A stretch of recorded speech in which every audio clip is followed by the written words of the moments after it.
Sam Hanna is coming home. And I honestly think NCIS New York is the most quietly significant thing happening in this entire franchise right now, because unlike the mothership dealing with its own director vacancy and unresolved cliffhanger, this show gets to start completely clean. A new city, a new team, a character who has been part of this universe for 17 years, finally getting a show built entirely around him. Let's talk about everything confirmed so far. Who is actually in this cast? What each new agent brings to the team? The surprising creative connection between this show and one of the most acclaimed dramas on television right now. Where and when production is actually happening.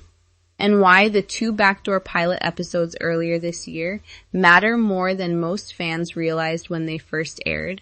First, how we got here. Because Sam Hanna's road to this show is not a straight line, and I think the history matters. LL Cool J played Special Agent Sam Hanna for 14 seasons on NCIS Los Angeles from 2009 until that show ended in 2023.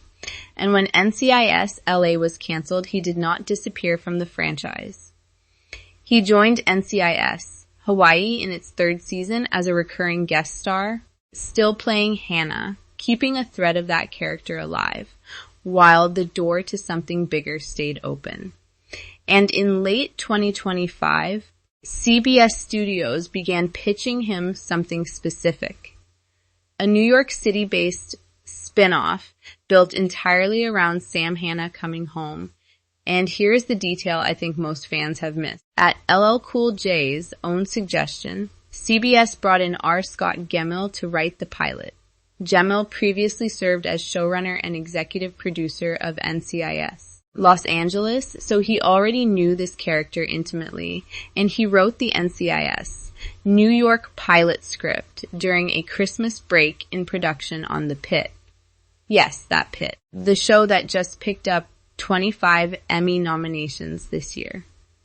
Gemmell created The Pitt and remains its guiding creative force, and in the middle of shooting one of the most acclaimed medical dramas on television, he took a holiday break and wrote the script that is going to bring Sam Hanna home to New York. He explained why he wanted the project at all. It was a return home for both Hanna and LL Cool J personally, and because New York was, in his words, the burning center of the universe. Byron Belasco, Adam Davidson, Kyle Haramoto, Joe Wilson, LL Cool J himself, and Jason Barrett are all executive producing alongside him. Now, the backdoor pilot. Because this show did not just appear out of nowhere. It was set up on screen months before CBS made any of this official. Sam Hanna's transition to NCIS. New York played out as a 2-part backdoor pilot embedded directly into NCIS Season 23. The first backdoor pilot this franchise has done since NCIS. New Orleans. The episodes were titled Reboot and Bad Impressions, airing April 21 and April 28. If you watched those episodes at the time, you saw Sam stuck at the Navy Yard on a layover, pulled into a murder investigation during Casey's system reboot, working alongside Jimmy Palmer and Parker to solve Daryl's death. And by the end of it, Sam telling Parker quietly that he was ready for something new. That was not incidental character work. That was the franchise planting Sam Hanna's next chapter directly into the mothership before anyone had confirmed a spinoff existed. Now, the cast. Because this is where the show has gotten significantly more interesting. In just the last 2 weeks, LL Cool J returns as Sam Hanna, described in the official casting materials as an NCIS senior special agent, ex-Navy SEAL, and former second-in-command of the Office of Special Projects. Scott Caan joins him as Nick Schaefer, a roguish NCIS agent who becomes Hanna's new partner.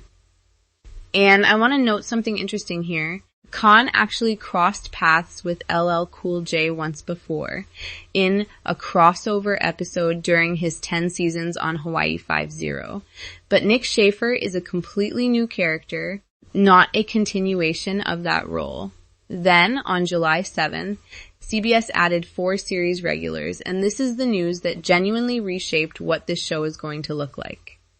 Jennifer Beals, yes, the L word, Devil in a Blue Dress, Book of Boba Fett, joins as Assistant Special Agent in charge Robin Wells, described as the director of the NCIS New York field office, who leads with her intuition and is widely respected by her team.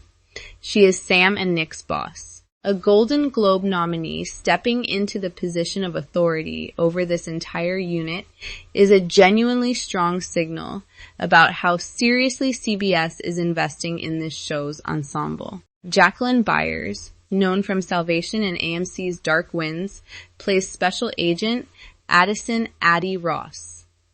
Described consistently across every casting announcement as rock solid, tough, and resourceful, an agent with something to prove. Shane Harper, Disney Channel's Good Luck Charlie, more recently Power Book IV, Force, plays Special Agent Wyatt Hill, described as fearless, sharp, highly skilled in the field, and a hopeless romantic. And Devin Druid, 13 Reasons Why Olive Kitteridge, plays NCIS Tech Specialist Sean Sullivan, described as witty and brilliant, but resistant to authority. I want to sit with that team composition for a second because it is genuinely well balanced on paper. Sam brings 20 years of franchise-wide institutional history. Nick brings an unpredictable, rule-bending energy as his new partner. Addie is the agent proving herself. Wyatt is the skilled field agent with a soft heart. Sean is the tech specialist who does not respect the chain of command. And Robin Wells sits above all of them, leading by instinct rather than rigid procedure. That is a genuinely different shape from the Mother's current team, and different in a way that feels deliberate rather than accidental. Production begins this month in New York City itself, not a studio backlot standing in for it. The show is being shot on location, which, given Gemmel's description of New York as the burning center of the universe, feels like exactly the right creative choice. NCIS New York will air Tuesdays at 9 p.m. Eastern and Pacific this fall on CBS, streaming the next day on Paramount+. And I want to make sure everyone understands what that time slot actually means for the franchise as a whole, because it is genuinely unprecedented. NCIS airs at 8 p.m. NCIS. New York follows at 9 p.m. NCIS Origins. With Mark Harmon returning for every single episode of Season 3, moves to the 10 p.m. slot behind it. 3 NCIS shows, same night, same network, back to back to back. CBS has never built a single night of programming this dense around one franchise before. The official logline reads, legendary NCIS agent Sam Hanna returns to his hometown of New York City to their field office, partnering with a roguish agent, Nick Schaefer, and helping lead a new team as they are tasked with high-stakes missions to defend one of the most vital cities and ports in the world. No proper trailer has dropped yet, but between the cast now fully assembled, productions starting on location in New York this month, and the sheer density of what CBS is building around this franchise this fall, I honestly think NCIS New York has a genuine chance to become the breakout new procedural of the season. New York premieres this fall on CBS around October on Tuesdays at 9 p.m. Eastern and Pacific, streaming next day on Paramount+. Drop a comment and tell me, are you excited for Sam Hanna to finally get his own show after 17 years in this franchise? And which new agent are you most curious about? Addie, Wyatt, or Sean? Because after everything CBS just confirmed, I honestly think this is the spinoff that could end up surprising everyone.